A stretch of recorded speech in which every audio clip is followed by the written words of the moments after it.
11 години затвор пресуди Скопскиот кривичен суд за 25-годишниот Фатон Љури, обвинет за смртта на пензионерот Југослав Николовски, кој на 1 јули годинава беше прегазен на пешачката патека на кеот на Вардар. Изрекувањето на пресудата го следеше Елизабета Дамјановска-Спасеновска. Бети, кое беше образложението на судиката за ваквата казна и какви се реакциите на засегнатите? Ајде ја прашаме. Добар ден. Пред малку не заврши и судењето, односно беше изречена пресудата за Фатон Љури, кој што на 1 јули годинава смртно го прегази Југослав Николовски на пешачка патека на кеот на Вардар. Самото изрекување на пресудата беше со обемно образложение во кое што судиката Снежана Марковска рече дека овде не станува збор за несреќа, туку со самото седнување на мотор на обвинетиот Фатон Љури, тој не ги испочитувал сообраќајните правила и прописи и свесно го довел во прашање својот живот, а во случајов и животот на останатите, при што имало и смртен исход. Судиката објасни дека Фатон Љури возел мотор кој што не бил во негова сопственост, мотор кој што го возел без да поседува сообраќајна дозвола, а исто така возел и на пешачка патека. Таа објасни и дека неговата возраст и самото признавање на вина судот ги смета како умерени околности, а исто така спомена и дека неговото минато во кое што тој и претходно имал казна за непочитување на здравствени протоколи за време на пандемијата се сметаат како отежнителна околност.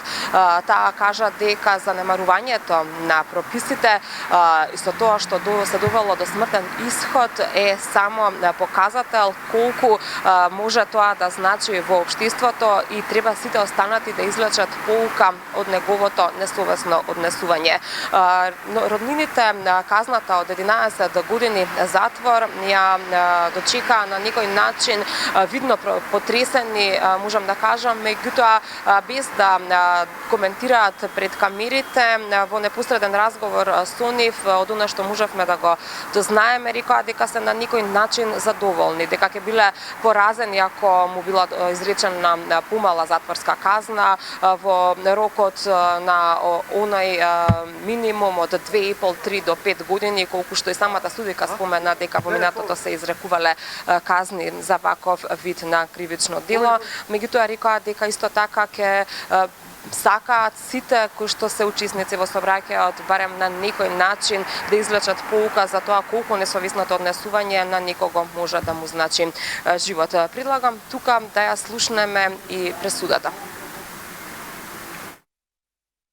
Со неправилно управување со мотоцикл, за кој немал ниту возачка дозвола за управување, на пешачка патека, строго определена за движење на пешаци и со таква неприспособена брзина, при што со својата несоодветна постапка, обвинетиот директно го довел во опасност животот на други лица, предизвикувајќи тешки телесни повреди и смрт, што јасно покажува висок степен на негрижа, несовесност и опасно дивење, за кој нема оправдување. Судот, обвинетиот го осудува на казна затвор во траење од 11 години. Согласно член 47 од Кривичниот законник, во изречената казна затвор, на обвинетиот му се засметува и времето поминато во притвор, сметано од 3.7.2025 година од 17 часот. Согласно член 38в став 4 во врска со став 1 од Кривичниот законник, на обвинетиот Фатон Љури од Скопје му се изрекува и казна забрана на управување со моторно возило од А категорија во траење од 5 години. Бети, ова не е единственото дело за кое се гонеше Љури. Треба да му се суди и за неукажување на помош, но за тоа тој не призна вина.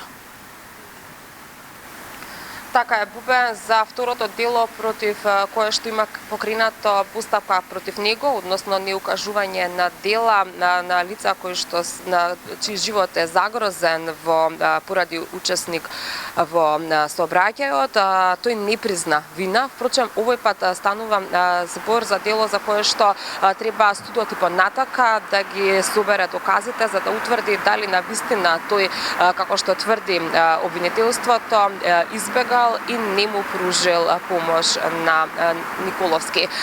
Впрочем, и денеска адвокатот на обвинитиот Фатон Љури кажа дека не станува збор за бегство од местото на настанот, туку се работи за нешто сосема друго, затоа што, како што рече и во обвинителството било познато дека обвинитиот самиот се пријавил во полициска станица и дошол во обвинителство.